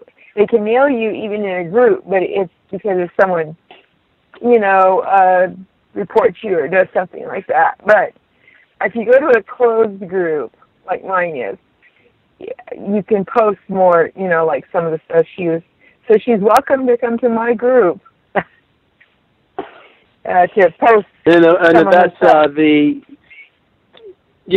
that's your, Government Bites, B-Y-T-E-S, kind of a play on words. And then B-I-T-E-S. Yeah, I'm sorry. It's in parentheses. And I got Cindy earlier today about Strange. I called her and told her that I actually supported Strange instead of Moore. She's like, "What? You're wrong, Robert." But I had to tease her about that. I'm sorry? Who supported? Who did you say supported I told Cindy Strange? I supported Strange. I told Cindy I supported Strange. We'd have to. But I was just joking with her. Listen here. Okay. This I think Cindy needs to join me, and we'll become I had posted a new thing in the group about women warriors. Oh no, we just legendary Vikings. We just lost Cindy. I hope we get her back. Just got a DNA test. We just lost Cindy, so if we get her back. Go ahead, Susan. I'm sorry. Oh, legendary Vikings got a DNA test, and one of the warrior women was really tall, and she was a woman, not a man. So there was women that were leading some of the Viking groups. I says, well, maybe we should all pick up their women, pick up what they wore and have the swords and go to Congress. I don't know what they do, but so I thought that Am was I back cool. on? Yeah, you're back on. You're okay. back on. You're back on, Cindy. I got you back in. My cheek hung up on you guys. Anyway, You do that a lot. And actually, that's a good segue. That's a good segue into our into my little programming note. Is we got about 29 minutes into the live portion of the show. For those out there listening to the chat and not called in. So yeah, thank you for that. I appreciate that about the excellent point I made earlier about the fetuses. But as a programming note, for those who are in the chat and not called in, unfortunately your audio will go out in about 28 minutes unless you call in at 347-945-7428. But even though that audio was shut down, that does not mean the show is not still continuing. Because what we're going to do is at that point we go into our extended period, which although it is not live, it is part of the podcast. So you call in, you'll still be a part of the show. So give us a call at 347-945-7428. Even if you just want to listen in, that is appreciated as well. I do see other folks on the line, such as area code 719. There was a 614. There's some others, but if you'd like to chime in, push the 1 on your number dial, and I'll get you into the show. We'll just take you in a little green room, just get your name, and even if it's a pseudonym, we had some people do that for that. So how we're going to do it here, and also for those who are on the call, make sure that your phones or whatever device you are using to call in is fully charged, because unfortunately after the top of the hour, if you do drop, the call does drop, and then unfortunately we will lose, you won't be able to get you back in. So make sure those are nice and charged up for you. And so what we'll do is, we got our roundtable discussion. A lot of folks on, but we're also, of course, welcome for more. So let's go ahead and bring things back around to Mark, and then we'll bring it over to you, Cindy, and then we'll bring things back around on the table. And Susan, just let me know about 5 minutes before you've got to go. Just yell out or something. That, because I knew you said you got to go to, because I want to be able to get your final thoughts for tonight. So I don't want you to go without us being able to do that for you. Okay, Susan? All right. Okay. And again, folks, 26 minutes, and if you want to be listening or be a part of the extended period, which we sometimes lovingly call Bards Logic After Dark, give us a call at 347-945-7428, and let's bring it back to you, Mark. Thank you. Hey, Robert. Let me kind of sum up a lot of the discussion tonight. Oddly enough, gets back to the First Amendment. Let's talk about Twitter a minute and shadow banning. I have finally come up with an operational definition of what shadow banning is, and it is a disciplinary action that Twitter takes against you. But here's the effect. When you post something, it does appear on your profile page as it always would. The only thing I can find is that if you use a hashtag in your tweet and you do a subsequent search on that hashtag, by the way, you, the shadow banned account, can actually see your own tweets in that hashtag search, but others cannot. So they're pretty sneaky there. Let me start by saying Twitter is a company, and they can do whatever the hell they want to do. None of us are entitled to a Twitter account whatsoever in any way. It is not included in our First Amendment rights that are constitutionally protected. That being said, we have had a few Patriot Journalist Network members shadow banned, and of course the funny thing about Twitter, when they take adverse action against you, they don't specify what you did. They just point you to their terms of service and say you did something in there.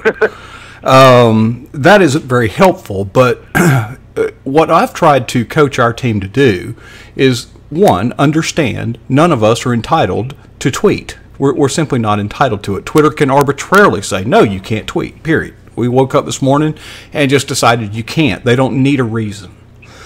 Now, what we try to do is find out, how do we comply and be good citizens on Twitter? Because you're not doing much good for the cause if you're sidelined by the referee. So what we found, and I don't know the answer yet, but basically what they did is laid low and then reduced the volume of their tweets. But you'll have to kind of find out if you want to get, and they were, by the way, taken off the shadow ban subsequently. So the burden is upon the tweeter to find out, what the heck am I doing that is triggering shadow banning as a disciplinary action? It's short of suspending your account. They're trying to, but they're trying to rein you in. And if you don't like the way they're doing it, well, it's their company. There's not a whole lot you can do about it. Now, Robert, if we will, let's follow up offline. I am developing a body of evidence that I believe to be a smoking gun, that conservative evangelicals are being banned or censored on YouTube.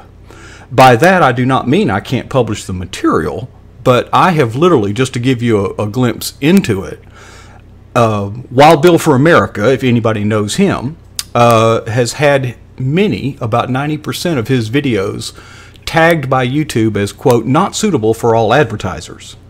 In fact, some of my videos have been tagged that way, probably about, 10% or less. Well, when that happens, any monetization, commercials that run on your videos dry up because the placements have a standard filter that their ads won't be placed on your videos. And Wild Bill for America is suffering greatly because of it. Well, here's what I did, Robert. I bought some ads on Wild Bill for America's channel. How many have played? This was a week ago. I've got an active bid and a budget. Not a single one has played. Whoa. Now there's a difference but you here. purchased it, right? Well, the way it works is you bid for it. You put in a bid, and you could be outbid by other advertisers. But we have watched, myself and my team have watched Wild Bill for America videos where no ad was played. None. Well, wait a minute. I've got a bid. I'm saying I want to buy an ad. Now, Robert, there's a difference here legally. Remember the days back when there was a sign on the restaurant door that said this: "We reserve the right to refuse service to anybody." That's against the law, Robert. Mm-hmm. That is a constitutional issue of civil rights. Okay, so I do not buy the argument that we have a civil right to be on Twitter. Okay, but I do believe that I, as a customer, can't be refused service because I'm trying to advertise on a channel. Now, I don't have all my body of evidence put together yet, but if you want to do a show on social media mistreating or otherwise infringing upon our rights, I think that would probably be a better direction to go. I'll wind up with the NFL. I hate it when people disrespect our flag. I hate it. It makes me very angry. But I do defend their right to do that. Here's the problem in the NFL. If you're a player on a team, you don't get to decide what color helmet you're going to wear. You don't get to decide your jersey or your number or anything else because you're part of a team. See, a team has a leader. It's called a coach. And I'm calling upon the coaches to make a decision. As a coach, they can say, if you're on this team, you will show respect for the flag during the Pledge of Allegiance and during the national anthem. Now, again, I'm not infringing on the right of that player to express their opinion. They can buy a ticket and go sit in the stands. But if they're going to be on a team, it's not them anymore. They are a member of a team, and a team does things together as a team. So I call upon the coaches to say, we either respect our flag and our national anthem or we don't. And in the meantime, I'm not watching NFL. And with that, I will turn it back over to you, my man. Okay, well, yeah, I mean, we'll see what's going to happen. There's actually a rule, and I'll bring you over to Catherine real quick, too. She's got to do something and then go. But, yeah, I mean, we'll see how that plays out. But first, let's go, and then I want to bring it over to you, too, Cindy. But I want to have people's attention over to, and thank you, Suzette, for sending me. Suzette is in the chat, who is also part of the Patriot Journalist Network, PJNET. Also has a Blog Talk Radio program, and you can find a link to that on the Bard's Logic Political Talk Facebook page. And the way, of course, you find the Facebook page is just go to, I think they've got a link here on Blog Talk Radio, but also a Facebook user, just put in Bard's Logic Political Talk. You'll find the page. Yeah, I'd appreciate if you liked it, if you would. But then also you can find the link by scrolling down to her podcast, which is Blog Talk Radio. .com and Suzette Live Talk, and I got the link there, and got a picture of a cute little picture of a long-haired, brown-haired lady there, a girl, which is a cute picture. It's a cartoon-like picture, but still. But anyway, so yes, check that out. I don't, I'll go there and see when. You know what? Why don't I just go there now and see when we've got the shows? I'm trying to find. Looks like on Mondays. Maybe, well, I hate when these pop-up ads keep coming up. Okay, looks like Monday, maybe different times, but it looks like maybe at 11:30 a.m., maybe if she's still in the chat. Yeah, she's still in the chat. Give us a time Suzette, when you're on the show, or if you want to give it a personal plug, give us a call at 347-945-7428. And it looks like it says Sunday night at 10 p.m. Pacific Standard Time. So if you like to get a physical plug, you're welcome to do so. And so I do have someone on the 719. I do see you'd like to get into the show. We'll get you to the green room in a minute. We could get you into the program. But first, we've got about 15 minutes before the top of the hour. Won't be able to keep as many here as we can. So go ahead. I know you got to go, Kathy. Go ahead and finish up, and then we'll go ahead and bring it back to you, Cindy, as promised. And then we are going to bring things down the line, and then bring in 719. If you've got any questions or comments, we'll get you in as well. And then, of course, about 5 to the hour, we do want to get Susan in for she can get her closing thoughts as well. And so let's go ahead and bring things back around. Go ahead, Kathy, and then 719, I'll be bringing in the green room shortly to get your name and get you into the show. Go ahead, Kathy. All right, thanks. I do. Yeah, thank you. I do have to run. Got a phone appointment in a minute, but I do want to make one quick thing. The guest before note: Twitter is a publicly held corporation. So I've talked to people in the oversight committee. When you're an activist using it as an activist tool, or the conservatives, Christians, Trump supporters are being targeted to be shadow banned, censored, silenced. They don't even have to bother shutting your page down anymore. They just make you invisible.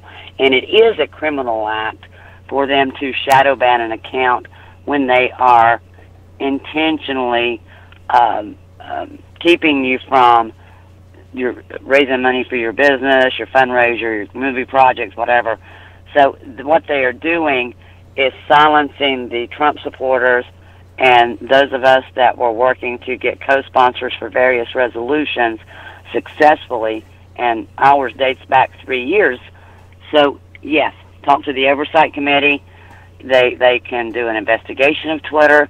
They can hold their feet to the fire. It's an alternative media source, and some consider it a monopoly. So there are things that can be done. That's why I wanted to ask everyone, if you've got 30 minutes tomorrow morning before noon or so, on teapartyfireants.net, under the questions Congress must ask Twitter, at the bottom of that page, the 7 or 8 senators that are on that Intel committee are listed with their DC numbers.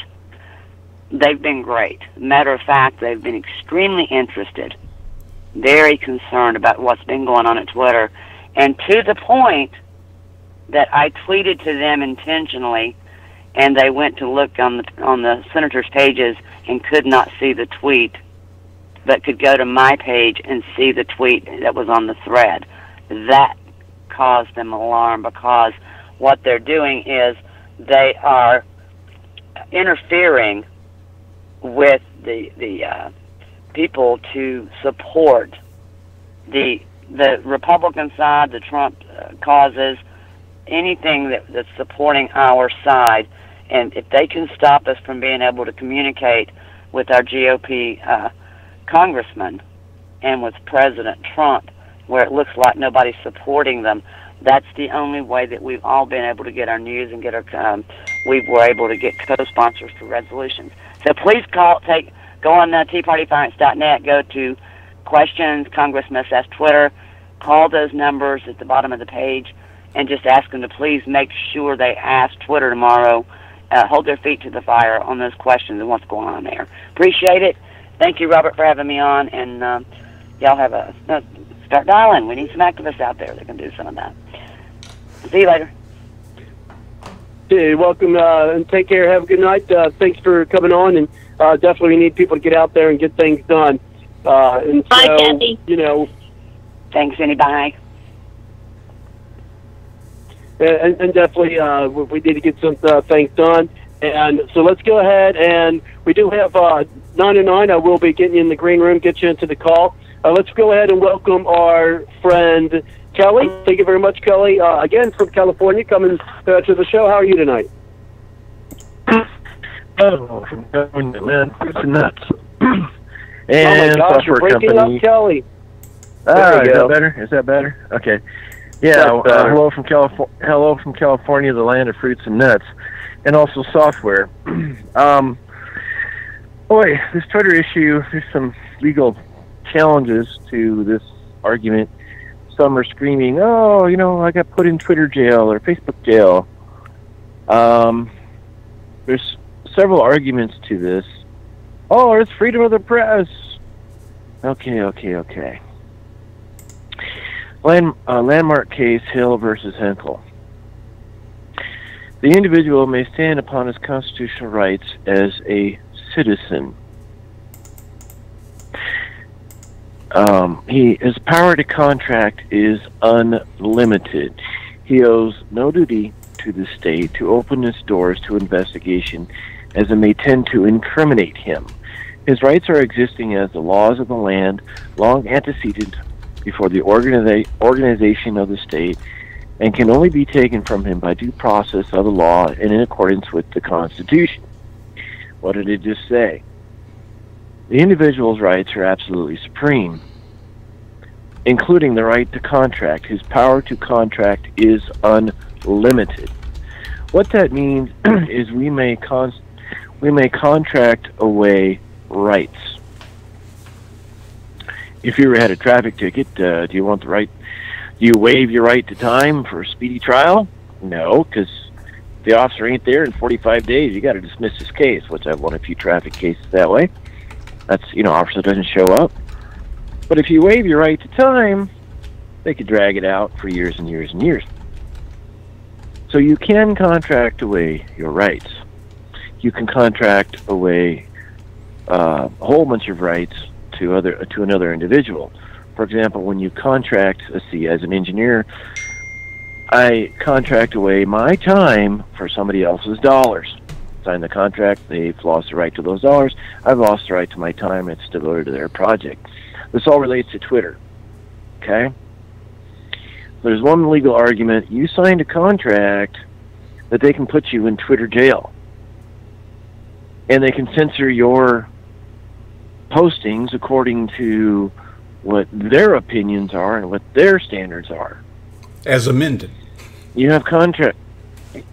Yeah, and that you've also agreed to, in their terms and conditions, that we at Twitter can change and amend our policies and standards whenever we feel like, and since you agreed to future amended changes, they can make the policy because we have gas on our stomach.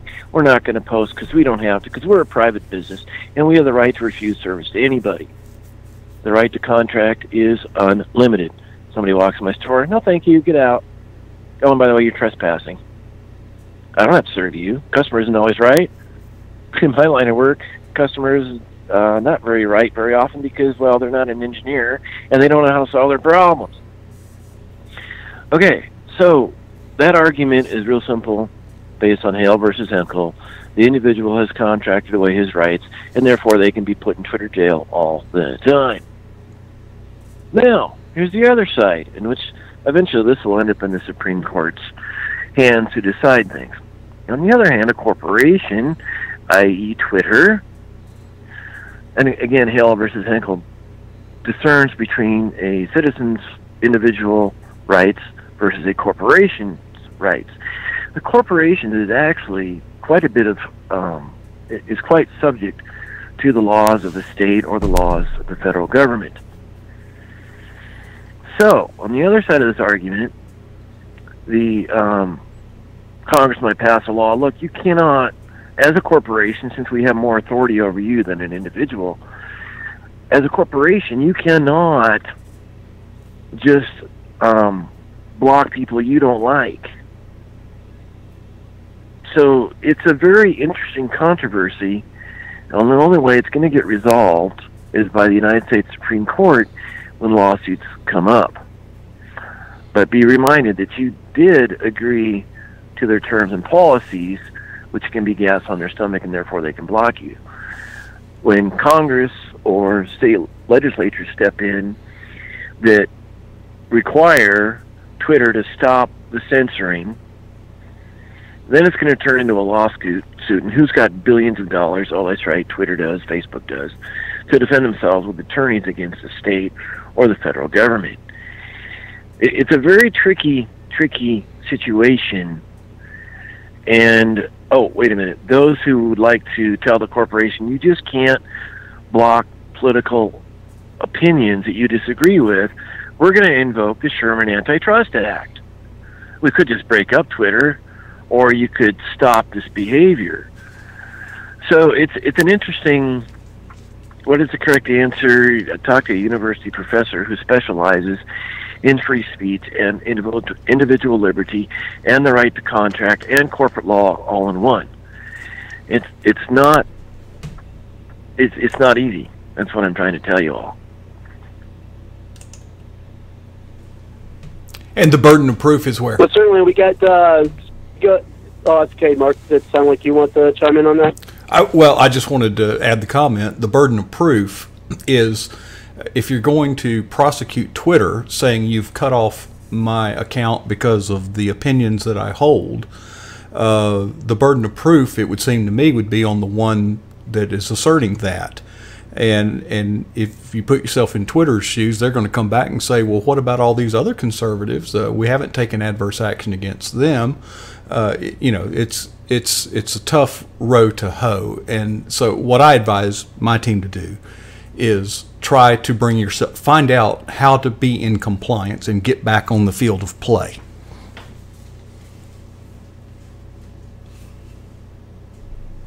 And let's get the words from Suzette, who is also, as she stated in the chat earlier tonight, a member of the Patriot Journalist Network, or PJNET, or hashtag PJNET on Twitter. But let's go ahead, and the host of her own Blog Talk Radio show, which I'm going to tell her to go ahead and tell us a little bit about. Thank you very much, Suzette, for coming to the show. How are you tonight? Thank you. I'm well, and thank you for having me on the show and taking my call. Oh, you're welcome. Welcome back. As for Twitter, I think since they are a private entity, they can do and say and make the rules that they want, and we can decline to participate or deal with their rules. Because if we start to take down different companies because they're not accepting our opinions or our views, we start with McCarthyism and the whole. What's the point of having a private business then if we can't be private and have certain things your way? I don't know, that's just my opinion on that. I think they should be able to do what they want to do. We may not like it, but that's just the way it goes. Create your own new website, social website. Draw attention there, in my opinion, anyway. So, do that live talk Sunday night, 10 p.m., and talk about events and topics, big and small. And that's it. Join me, Suzette LT. That's it. I want to thank you for I appreciate do that. Good. Oh, I was just saying I wanted to thank you for allowing me to plug my show. I'm new on the airwaves, so trying to get things started. And I've been listening to you guys for quite a while. I don't always chime in because I'm also cutting around the house, taking care of chores and things, but always listening. Are you the lady that does the Monday Night Show in history? Yes. Okay, well, I was looking for your show number for Monday nights. It was for Sunday nights. Oh, Sunday nights? Mm-hmm. Yes. Sunday night. Okay.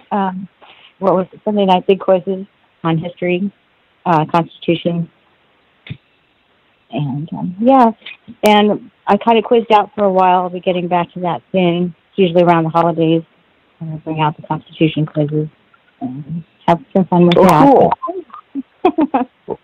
Well, cool. What can you do, Robert? Will you let her do a plug for her show?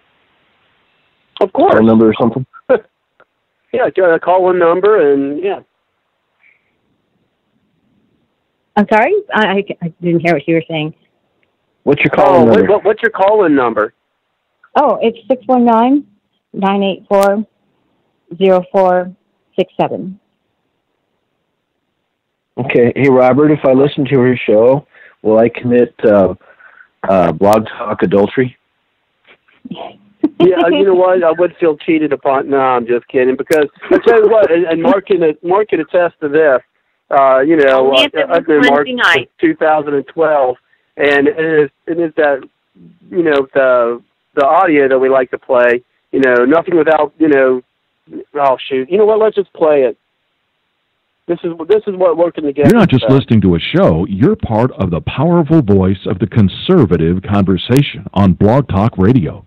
Nothing worthwhile has ever been accomplished without teamwork. That's the quote out. PJNet invites you to help make a difference by adding your voice to the team grassroots conservatives working together to take our country back.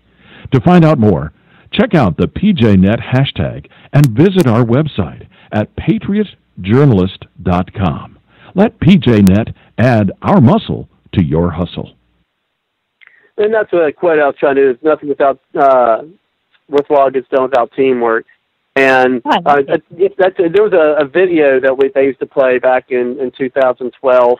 And then, I'm sure Mark remembers the video well. It was actually taken from that movie Gladiator. The music was great. The video was great. It was awesome. I loved the video. I couldn't wait to watch it every night when we were working, trying to get word out, for the Gingrich campaign, and then just, things out in general. And that's what. And when it says the conservatives working together to take our country back, I mean, I feel, at least at this point in time in our our recent history, we never. I don't think we never have, and we only got 90 seconds before the time runs out for people out there. 347-945-7428. Call them before then, or you won't be able to call them later, and keep your phones charged. Or if you get out of the call, we won't be able to get you back. But anyway, I think just now, time-wise, real quick, Kelly, I think right now is the time, I think, for us to take our country back more than it has been quite some time. Go ahead, Kelly. Hi. Did you say Kelly? Huh? Well, first, Suzette, go ahead, and then Kelly, but actually, and then I got a text I got to attend to as well, so go ahead. Oh, we just lost Cindy. I was just getting ready to attend to her text. Go ahead, Suzette, and then Kelly. Oh, great commercial. I just wanted to comment on that. It sounded really good. And that's about it. I agree with the Taking America Back more than ever, because it's slipping away way too quickly. And if we don't do something now and take action, I'm afraid we are going to lose it forever. And that was Cindy. She had to go. That's why, when people know it's coming up, just go ahead and shout out. Because if I miss a message on, a message from Facebook or text, if you got to go, shout out, and I'll get you your last, your closing comments before you have to go. So, I'm ready. Oh, okay, Susan. I know you were mentioned to be at the top of the hour, and then we're going to bring it back to you, Kelly, and then we'll bring John back in as well. And so, go ahead and your closing comments for this evening, Susan. Go ahead. Sheila Jackson Lee, she took a knee in Congress. I didn't know if you knew that or not. Oh, yeah, I heard. Yeah, I heard about that. I've seen the video, too, actually. I was just worried that a couple of them done it. It's ridiculous. Trying to get up gracefully, they may say, I see London, I see France, I see Sheila's underpants. Okay. Oh, my gosh. We are in bars watching Get Darky, by the way. Go ahead. And I thought I'd also tell you about Madonna. Did you read that? Who's Madonna? She's that has-been singer that had a career at one point. Go ahead. She was on the Jimmy Kimmel show, and she said she is still having erotic dreams about meeting Obama. Yep, there are the crazy ones. They have kids, they vote. I just don't get it. How are these people? They cannot be normal at all. And then last but not least, Anthony Weiner. Yes, I know you wanted to hear about him. He sobs like a baby after he gets prison time. Well, I guess I'd try to if I was him. Yeah, texting messages he can't do very easy. Pity the wiener. Anyway, there wasn't many in the group that pitied him, I don't think. Rosemary said, stock up on Vaseline. Okay. So anyway, little tidbits of interesting whatever. Maybe Madonna and Wiener ought to get together. I don't know. Well, you just wait till he gets out of prison and runs for president with Eric Holder. Imagine that ticket. Yes, I've seen that. Yeah, the Wiener Holder ticket. That would be good. Get a couple laughs out of it. So anyway, you have a good week, and if I find anything I think I should send you, I certainly will. So yes, definitely do that. It'd be appreciated. Okay. Well, and if, good night, lady. Okay, good night. Oh, sorry. Good night. I thought you were done. Take care. Let's swing it back to you, Kelly. Maybe you had to finish some things, and we're going to bring John back in. Go ahead. Okay, I'm so sorry, Susan. I thought you were done. Did she go? Sorry about that. Okay. All right. Okay, yeah, she's going. Go ahead. Okay, well, they made a funny song since it's Barge Lives After Dark. They made a funny song about Congressman Wiener, or politician Wiener.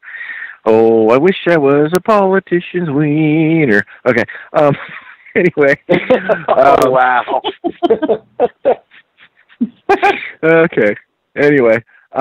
Speaking of plugs, can I do a plug? Of course you can do a plug. Anyone here is allowed to do a plug. Go ahead. Well, depending on what you're plugging. Okay. I'm just kidding. Go ahead. You're part of the Libertarian... Go ahead. Yeah. You're listening to Barge Logic, part of the Libertarian Patriot Network, where our goal is to take over the government and give it back to the people. Then we're going to go home. And we'll probably have a glass of wine and get stoned. No wine, no stoned. How about beer? And that's just beer. but you did say libertarian, so I do support the legalization of marijuana. So. All right, so next time I do a plug, I'll say we're going to go home and have an adult beverage and maybe some marijuana, which might lead to adult noises. Okay, anyway. You're incorrigible, Kelly, incorrigible. See, this is the part of the show that everybody waits up for because it's really cut loose a little bit. Well, I have a confession. If I couldn't laugh about our political mess, I think I would go crazy and disengage. When the sad thing is, you hit on a point, though.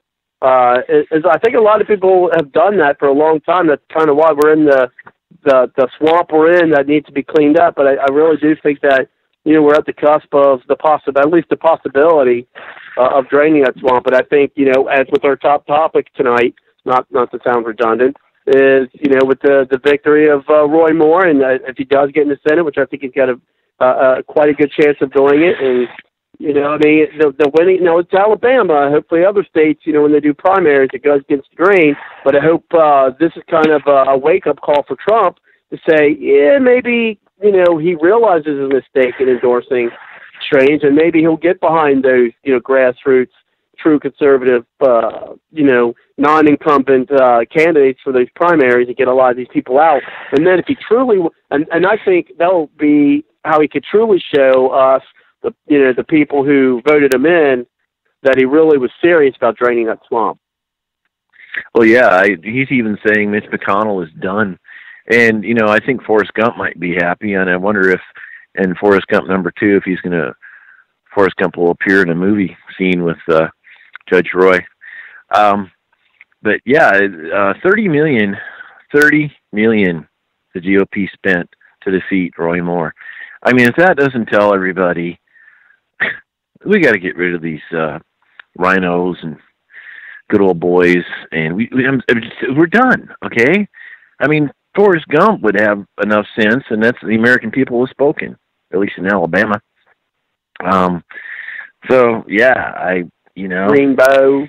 Go ahead. Greenbow, I guess elections are like a box of chocolate. Never know what you're going to get. Anyway, but I was pretty happy about. But Trump, what were you thinking? Even what's his name? One of his advisors that resigned. Trump should really reevaluate why he supported the other guy. I mean, that's even a message for Trump. Because Trump needs a Congress. What kind of Congress? One that'll do what Trump's trying to accomplish. And the only way he can do that is to go out there and campaign and have a list of, here's congressmen I support for 2018 coming around the corner. Trump's really got to figure out where his base is. I mean, you know, Buddy recently pointed out how politically convenient Trump seems to be giving donations to the left, the right, the whoever, kind of like the Koch brothers. It's business. But wait a minute, he's doing certain things that are convenient, you know, like quoting 2 Corinthians. Got that one wrong. Sorry, you missed the culture because, you know, instead of 2 Corinthians, 2 Corinthians. Really? Are you really? I mean, you know,